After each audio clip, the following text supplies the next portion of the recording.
And I think all of our listeners will be happy to know and to hear that we actually committed to this and we have new microphones now. If you're listening to this, it means that you thought that the first 3 episodes weren't as bad as we think they were. And now we have microphones, so your patience has paid off.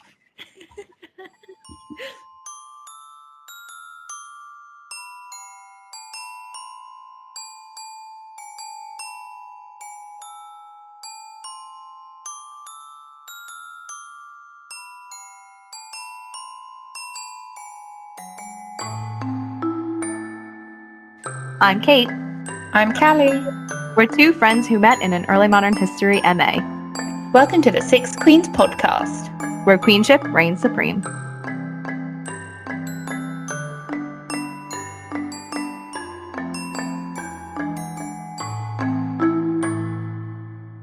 Welcome to our first full-length series here at the Six Queens podcast. This series, we're going to be focusing on location. We're going to be looking at space that our queens surrounded themselves in and that also surrounded them. Be sure to tune in each week for a different topic surrounding court, ceremonies, and some ghost tales to wrap up the series. This episode, this week, we're going to be talking about the court. So this is kind of a tricky word. It has a lot of different meanings in terms of 16th century royal history. But in this case, we are going to be talking about the physical court, where everything was happening for our queens, basically. And because we thought it might be easier for people to envision specific things when we're talking about this, we are going to be using Hampton Court Palace as a case study. Henry VIII had a lot of palaces that he stayed in, over 50 actually, but not all of them exist anymore. Hampton Court is a really, really great example of one that is still with us. So if you haven't been, you can Google pictures of it to get an idea of what we're looking at. And we'll also put some on our website. But if you have, we thought it might be fun for you to actually envision what was going on in the spaces as we talk about all of these concepts. I'm so ready to have this conversation. I'm so happy we're talking about this one to begin with, because you know how much I love a discussion about court and about courtly politics. But no, like Kate was saying, I think it is important that we are able to talk about the space of court, because we can't talk about the people that inhabited it without talking about the space itself. The two are so interconnected, and it's really the heart of where monarchy happened. So no, it's a space where monarchy was performed, which is probably an odd thing to say, but a lot of Renaissance monarchy, and especially Henry VIII's court, there's so much pageantry involved, and there was so much that had to be performed to meet that expectation of being a king, that our queens naturally got themselves wrapped up in it.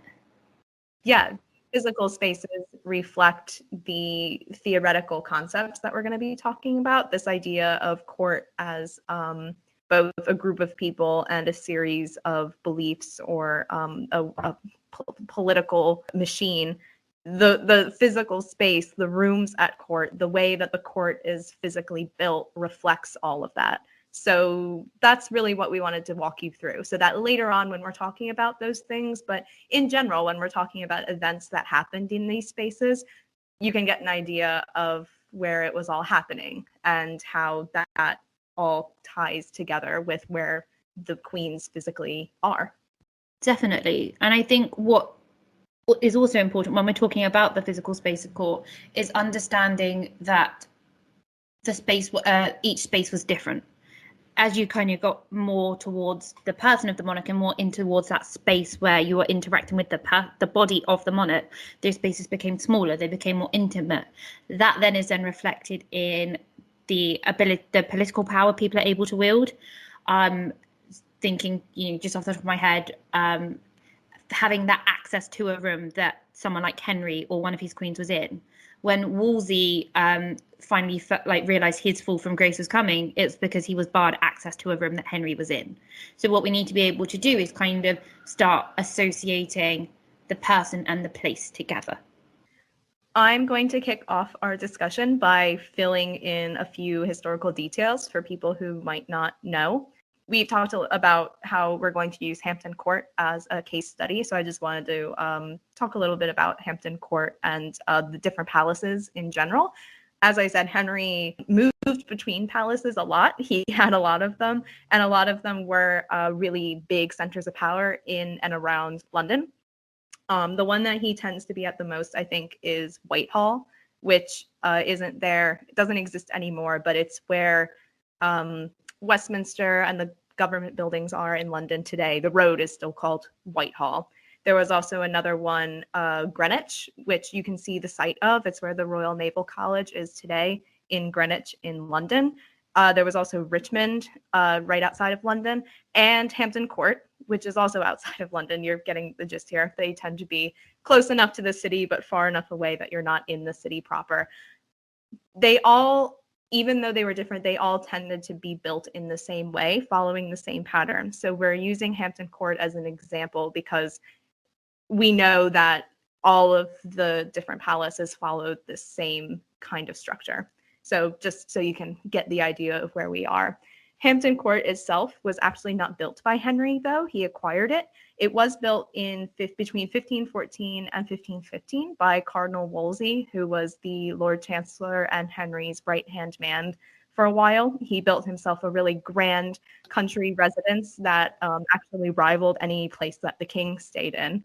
And because of this, when Wolsey started to fall from Henry's favor, he gave Hampton Court to Henry as a peace offering, knowing that he kind of coveted it because it was such a big, lavish palace. So Henry took control of Hampton Court in 1528, and he started remodeling it, and he finished all of his renovations by 1540. I always find it interesting that the idea that Henry acquired or it was gifted to him as though it was almost voluntary on Wolsey's part, when all the man was trying to do was keep his head above water and just keep swimming. It always tickles me. And the idea that it is so heavily associated with Henry, I always find quite interesting when, as you just said, it was Wolsey that built it. So while it's grand and it's magnificent and it's all those other synonyms that go along with monarchy and majesty, it's also intimate for Henry, and I think and his family, and it's also very personal. Even though Henry might have seen it as being more of an intimate private space, which we'll get to towards the end of the episode, it was still meant to be a very public, very blatant symbol of wealth. At first Wolsey's, and then Henry's. It was physically very imposing. I mean, even if you go today, or if you just see a picture of the front gate from the road, it just looks very imposing. Even though today, you know, it's a museum, you're still a little bit worried to go inside. And at this point, it is important, I think, that we emphasize that when we're talking about the person of the monarch, we do have to talk about Henry. Any change that came at court, anything that happened at court, was because Henry had changed his mind about something. You know, maybe he'd aged, or in typical Henry fashion, he was bringing in a new wife. It all centers around him. And while it is centered around him in that immediate way that everybody kind of went to court to, you know, to be seen, to be part of that performative aspect of monarchy, it was also very much, in a real sense, projecting back out into the world about what Henry wanted to tell the world, and about him, about his dynasty. Anything you want to possibly know about Henry is there. So we're going to go kind of location by location within the palace to talk a little bit about what the spaces were used for and what they say. And then a little later on, once we've kind of taken you on a verbal tour of Hampton Court, we're going to talk about how the queens interacted with these spaces and what the spaces tell us about the queens themselves, because I think that's always really fun, looking for traces of them in the architecture.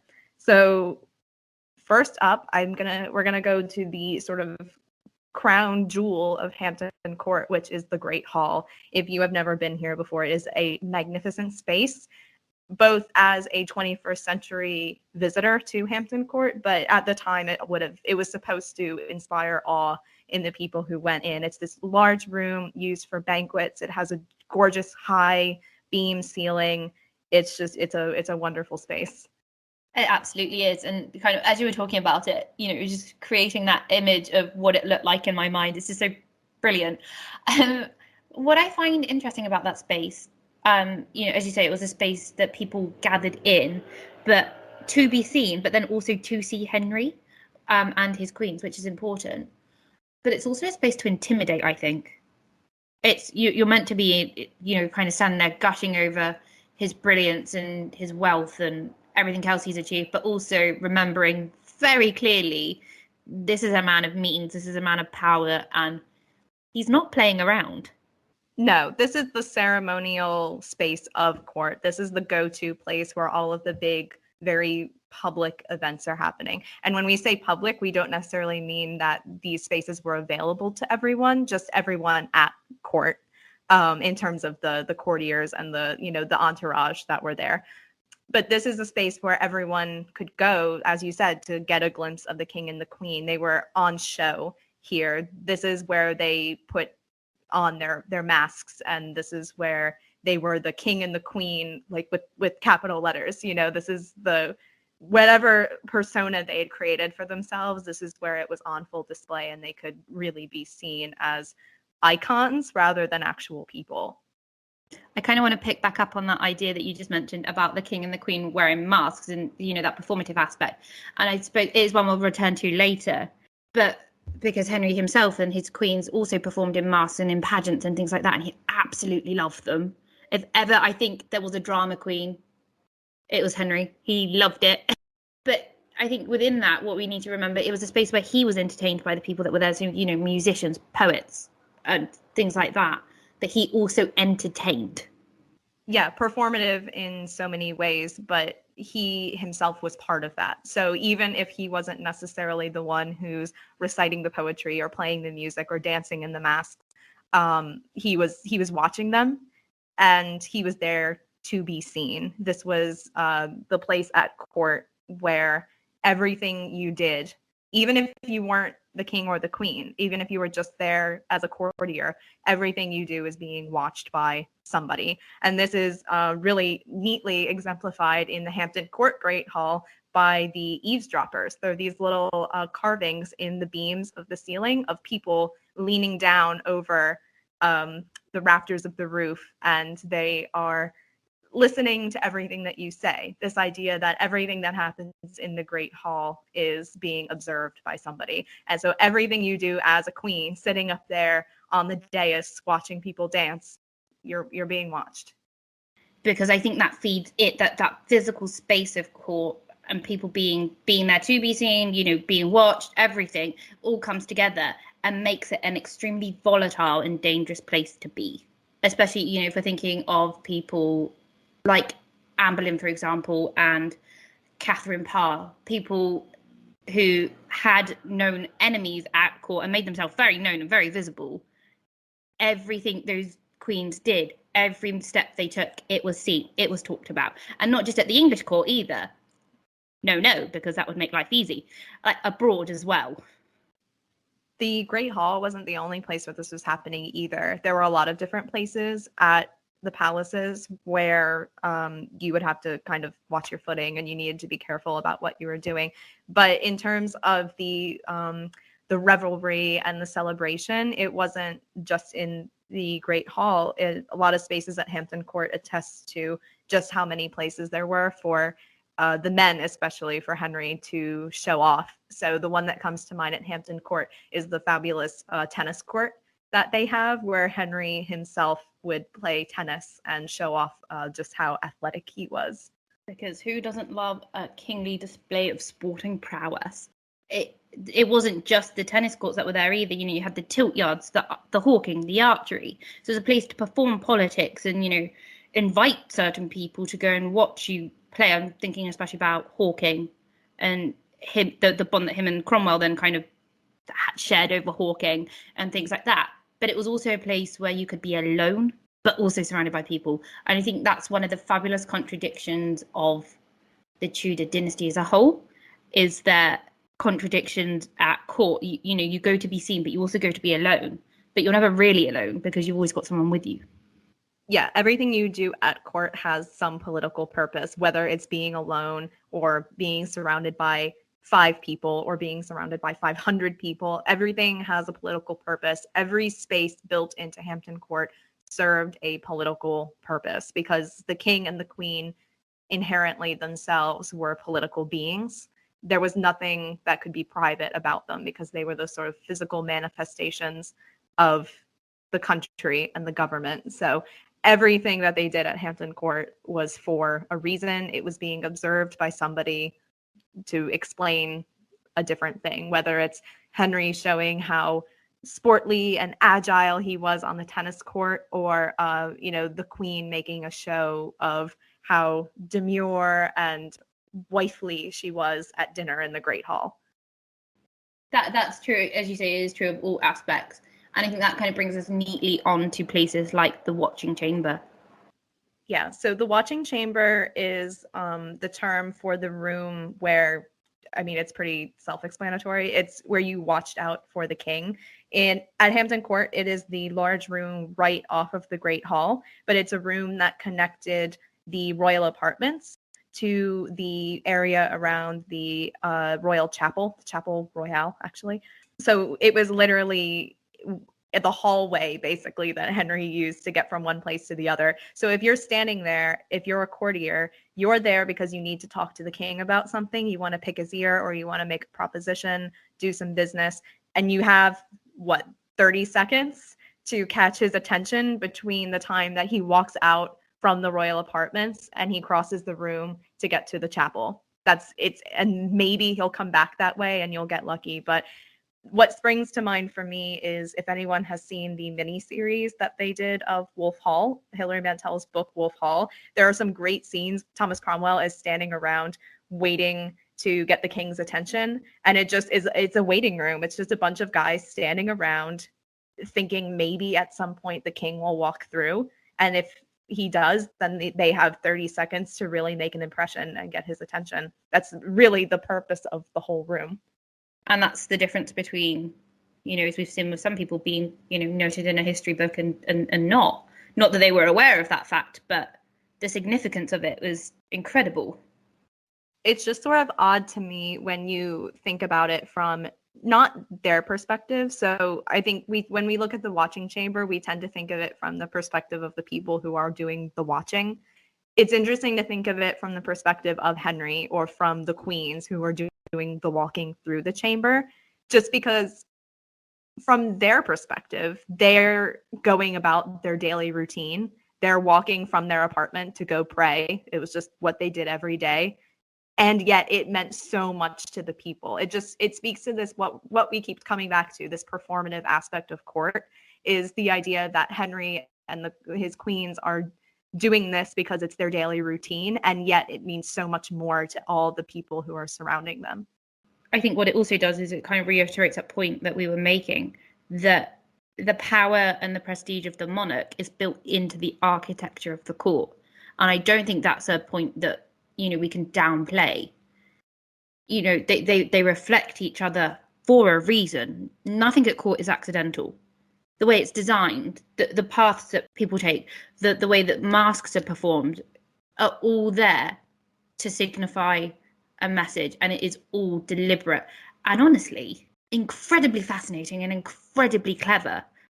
Especially how these spaces seem to be built almost organically. Like, it's very hard for me to imagine, say, an architect sitting down and saying, oh, well, this room will be used for all the people standing around to wait to talk to the king, or this room will be used for the grand ceremonial feasts and everything, just because it seems to happen so naturally, as if the physical space is almost secondary, and it's growing up around all of these people. And I think that's especially evident when you realize that looking at the floor plan of the palace, it gets more intimate the further in you go. It's almost like a maze where you hit the middle and you're in the almost secret part of the castle or the palace where only the king can be or only the queen can be. The further out you go, you're on the fringes. You're not quite in that world. And the goal is to work your way to that point in the middle. Let's weave our way into the middle of court, the middle of that maze. and talk about the private spaces, because we've talked about the places that were used for ceremony and for the courtiers, for pastimes, for politics. Let's talk a little bit about the, house part of the palaces where Henry and his wives actually lived. And those are the royal apartments. So they're at Hampton Court. They largely are no longer there, or at least they are off limits to the public. Many are used as offices now, but they were once the royal apartments, and there was a king's side and a queen's side. So it wasn't like a hotel room with, adjoining doors. It was two different spaces that were joined together by little hallways, but were seen as two very different physical spaces. For people that are listening, I suppose it's probably worth touching on that there were two very distinct spaces, but one occupying the left and one occupying the right, because I think, again, that reflects the layout of the Great Hall. To kind of just to bring it back for a second, the king sat on the right, the queen sat on the left, and that idea about status and power, again, that's weaved right the way through to who sleeps where, who sleeps on what side of the palace. As we said, these were spaces that could not be accessed by everybody. So if you came to court, let's say if you were a politician on the lowest rung, you were not necessarily getting access to the king's apartments. That was a very prestigious invitation. And the queen's apartments sort of followed the same rules. This was an area where the queen could be herself to more of an extent. She wasn't constantly performing, but she still had to put on the airs for all of her ladies who were attending her. And it was also a place where more of the intimate interactions took place, not just the literally intimate interactions, but let's say the queen just wants an afternoon off and she just wants to play cards with her ladies. That's where it would be. You wouldn't necessarily have to go to the outside of court where everyone is. You were just in your own domain. This was her own little world. I think one particular example that I always think of when I think about, the royal apartments and things like that, and just how quickly that little world can come tumbling down, is with Catherine of Aragon and Anne Boleyn. So in 1531, Catherine of Aragon was effectively expelled from court, which left those apartments vacant. And what happened was, at that time they were still married, legally married, but Anne moved in. Anne moved into those apartments that previously were occupied by the queen, effectively making her position with Henry solid. She was queen in all but name because she occupied a specific set of rooms. The queen's rooms especially, I think, represent that status, just because in Henry's case especially, the person occupying them was always changing, but the space itself was not. And that goes back to the introductory episode we made about this idea of the queen having to fulfill a certain set of sort of regulated role. She was occupying the same space as her predecessor. The room is purpose-built for the things that you are supposed to be doing. They're all existing in the same world very physically. Their role is the same no matter who it is. So from Catherine to Anne Boleyn to Jane Seymour, the same set of expectations are put upon them, and that's exemplified simply by the fact that you're living in the same space as your predecessor. I think what's interesting about those expectations, like you said, they were all occupying the same space, and those expectations on each of the queens were the same, is what happens when it goes wrong or it breaks down. Because not only is it, damaging the relationship that a queen shared with Henry, as a wife and as a queen, but it's also taking place in a queenly space. So one particular example of that is Catherine Howard's relationship with Thomas Culpeper. He was someone invited into that space, and then that space was used for, I'm going to call it nefarious activities, but weren't queenly activities. The same can be said of Anne Boleyn, too, with all of her favorites. All of the men who were executed with her were very obviously the people that she tended to spend a lot of time with in her own apartments, not in the innermost area of the apartments, the areas where she slept or dressed or bathed, but the areas, her living room, basically. These were the people who hung out with her a lot, and they were invited into that literally inner circle. So it only made sense that then you would imply that they had gone a little bit further. So then it's interesting for me to look at the way these spaces were used in the beginning of Henry VIII's reign, in the time of the scandals of Anne Boleyn, say, and even to Catherine Howard, and how they very much shifted at the end of Henry's reign, when he was older and he was ailing and he was physically in pain constantly because of the wound on his leg. The inner circle at court just seems to get smaller and smaller with every passing year. I think what you said about Catherine Howard and Thomas Culpeper is a really good example of Henry's paranoia growing. This idea that even the people who are invited into that inner sanctum and who you count on as the people to see you at your most private are going to betray you within that space. You can see it constricting to the point where at the end of Henry's life, when I think he's just about to die and he's in pain, he knows that he's about to die, even Catherine Parr, his wife, is not allowed into the king's bedchamber, his most private space, because his paranoia and his need to just be on his own and have whatever privacy he can get is growing. I think there's something quite lovely, or at least very telling, about Henry's final days and who he wanted around him, and that idea of securing his dignity. And I think that was always very important to him. He didn't like to be made a show of or be humiliated.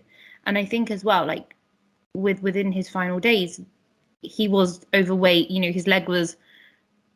was gout ridden with an oozing ulcer on his leg and things like that. And that does not correlate with the image he wanted to leave in the world.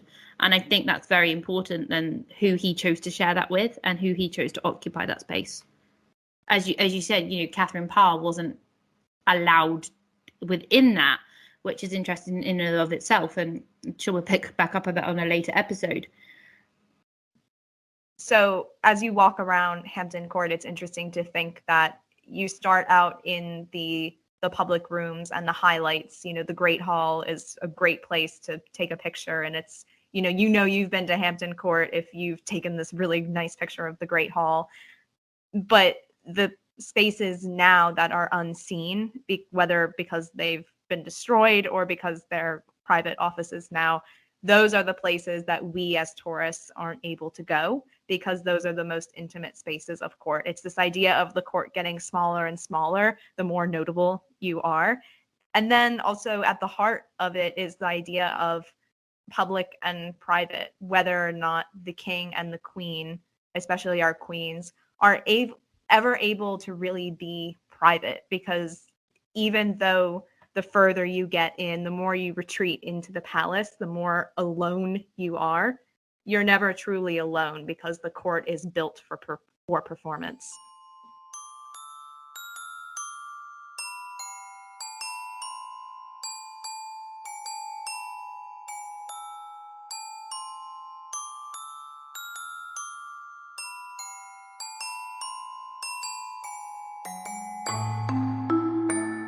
So while I think it's always important, it's not more than anything necessary that we talk about Henry when we're talking about the physical space of court and places like Hampton Court, because we can't get away from the fact that he was at the center of it. Everything that happened was dictated by him.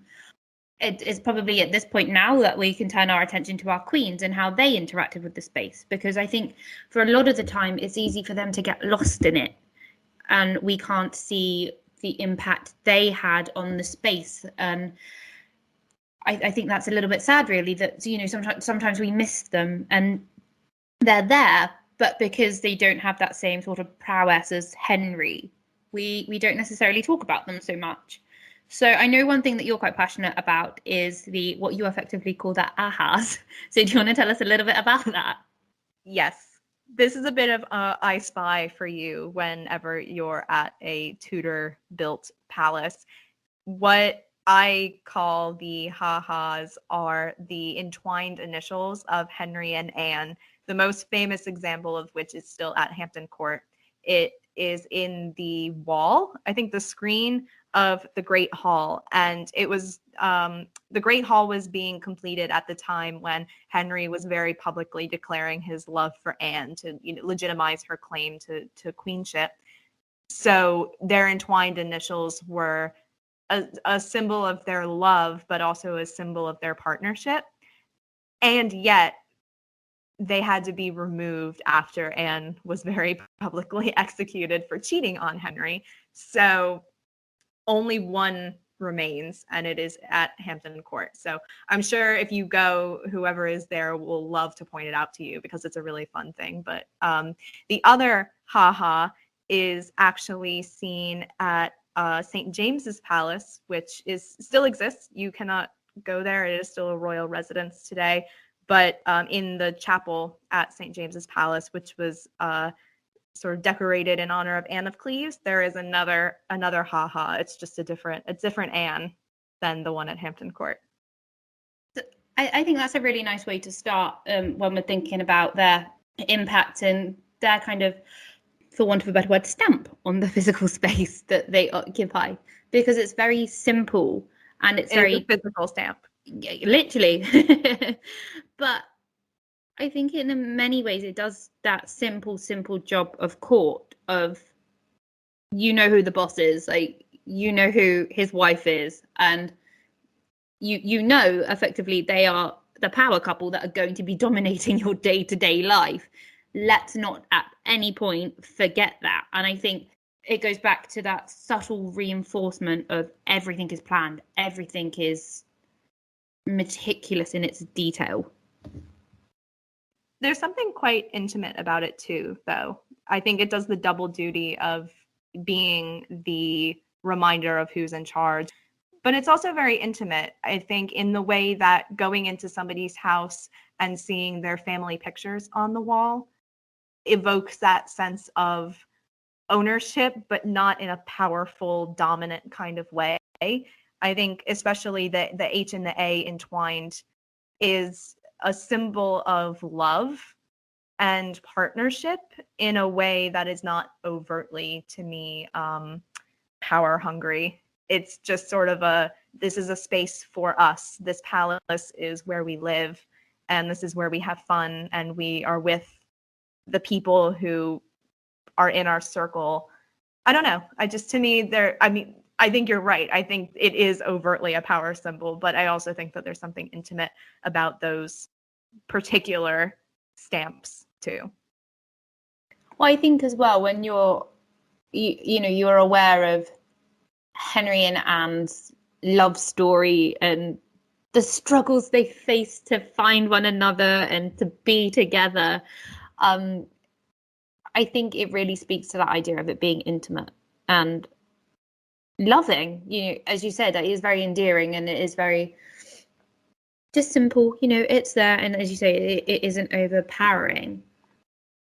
The queens also show up in more powerful ways too, because yards away from the last surviving ha-ha at Hampton Court is a doorway that has Catherine of Aragon's pomegranate carved into it. I think we've already discussed this in the symbols of queenship episode, but I don't know. I just find it funny that surviving in eyesight of that ha-ha is this reference to Catherine of Aragon. So the fact that doorway shows her symbol growing, and it's a pomegranate growing alongside a Tudor rose. So again, it's that symbol of love and partnership, but not as intimate as entwined initials, I think. For sure. And I think as well, what's also fascinating about that, within that same room, within the Great Hall, is you've got one of the last surviving falcons of Anne Boleyn and her symbol that we've again already discussed. But there's some just sort of delicious irony, I suppose, and just demonstrates how complicated Henry's love life was if you're paying attention. But it also shows that for however much Henry is in charge in these spaces, especially in the Great Hall, the Queen's there too. Her power symbols and her presence is physically represented in the space as well. So even though it's built for Henry and it reflects Henry's purpose in being king and showing off his power, part of his power is his queen, and he shares that power with his queen. So it only makes sense that she is there too. Whichever one you're talking about, she is also there. Yeah, definitely. I think we have 1, 2, at least 3 that are visible down there. Just at Hampton Court, I should say. Right. Because I think the queen who is most represented at Hampton Court is Jane Seymour, because not only does she have her symbol physically in the decoration, like Catherine of Aragon and Anne, her phoenix, I think, is in the ceiling of the watching chamber at Hampton Court. So she is physically represented there as well, but she was the person who is most associated with the Queen's apartments at Hampton Court, which still exist. They are now the offices of historic royal palaces. You can go there if you have a job interview at Hampton Court, which I did, so I've been in there. But because she lived there and because the space was redone for her, she's the one who's most associated with that space. I'll let you tell the story of Jane Seymour at Hampton Court. Thank you so much. That was a lovely segue. Yeah, so as Kate was saying, it is a space that we do typically associate with Jane Seymour, and she is very much enshrined in the fabric of Hampton Court, I think is fair to say, because that is where Henry built apartments for her and her confinement to give birth to Edward, and sadly ultimately ended up dying down there as well. So her legacy and what she contributed to the Tudor dynasty is rooted at Hampton Court. The apartments at Hampton Court, of course, existed before Jane, because Catherine of Aragon and Anne Boleyn stayed in them as well, but they were redone for her because it was decided that Jane was going to spend her confinement at Hampton Court. This was a period of time right before the birth of a child, usually about 2 months prior, when the Queen basically was ordered to stay inside because any outside stimulation would be bad for the baby. So she was basically locked up in the Queen's apartments at Hampton Court Palace. Henry spared no expense. He wanted to make sure that not only she was comfortable, but the baby would be delivered safely, which had a lot to do with his wife's comfort. So the apartments were pretty new for her. And yet, like I said, he spared no expense. Ultimately, of course, we know that the story ended sadly, but I think for him, the rooms were a constant reminder of her because he not only created them for her, but that's ultimately where her story ended. Yeah, and I think what's also interesting about the confinement that we were both just talking about, and that idea of being shielded from kind of outside stimuli, there's still a performative act going on within that intimate space. And, you know, in the very essence that she is a public body, the Queen's body, as we've said in our previous episode on queenship, is a public body. And, you know, she is growing an heir and delivering an heir to a kingdom. So it kind of goes back to that contradiction, I think, within the Tudor court of you're in private, but what is really private? And also what's going on, you know, again, that royal body being under scrutiny, again, within a private setting. Usually within the confinement period, the only people who are allowed in are other women. And this reiterates the idea that the inner spaces of court, in this case, the Queen's apartments, are a very intimate place, and who is invited into that space is very much a reflection of your reputation. So ideally, the only people within those very private spaces, i.e. the room where Jane is going to give birth, are women. It's a very feminine space. especially during confinement, because the act of childbirth is seen as a very, very feminine occasion. So yeah, at any time, the Queen's apartments are going to be a very feminine space, because the majority of the people who should be in there are women. Every once in a while, of course, the king, but for the most part, the Queen and her attendants. And this is highlighted in Jane's reputation, this idea of her being the perfect obedient wife after Anne Boleyn. You never really hear about many men going into the inner sanctum of Jane's apartments, and maybe it's sort of appropriate that we talk about her apartments being the area in which she spent her confinement, because that's such a feminine part of the Queen's life. But also, I think when I think about court and that physical space, for me, it's more comfortable to think about Jane, within the confinement, going through her confinement and, childbirth and things like that. But then when I think about someone like Anne Boleyn, who was a more sort of astute political player, for me, I think is that more comfortable image I associate with her is in, the Great Hall, or, playing the game of politics at court.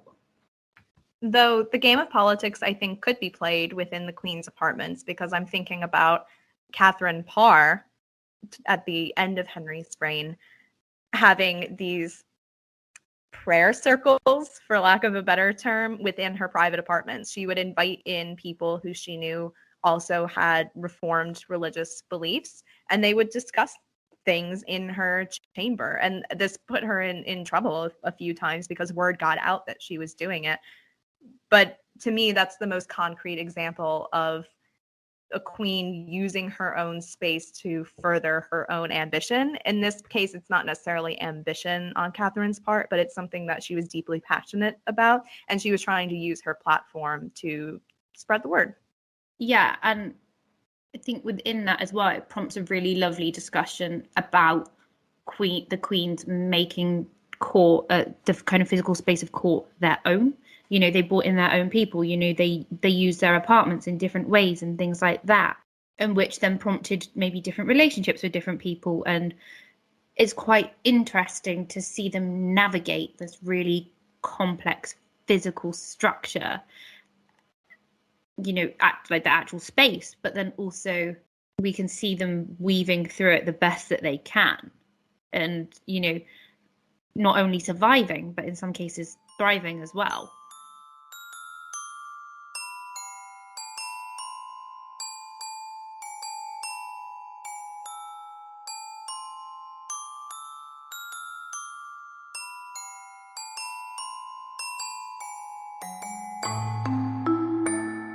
Thank you so much for listening to this episode of our podcast. In the next episode, Callie and I will continue our discussion on spaces and move on to ceremonial spaces. In the meantime, you can subscribe to our YouTube channel, follow us on social media, and read more about the Queens on our website. There you'll also find a full transcript of this episode, plus the resources we used to prepare for our conversation. Long live the Queens!